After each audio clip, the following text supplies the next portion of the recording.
Good morning guys. So dito to sa Baler. Sinamahan ko si Simbahan sa kanyang therapy. So nandito ako sa labas, may nakita akong isang classic na sasakyan. So gusto niyo makita, bulok na. Ito nandito na sa lupa, nakalubog. So tingnan niyo na. So ito 'yun. Ayan oh, classic oh.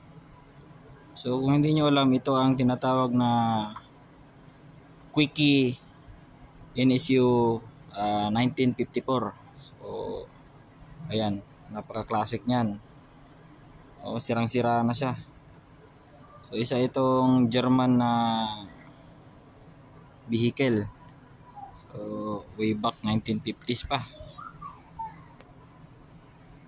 Nasa 49cc lang po ito. Ayan o.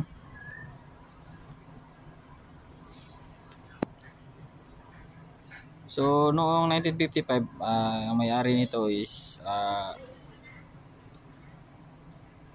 nabenta ito kay kay Geoffrey sa New Zealand noong 27. At yun na nga. Yan.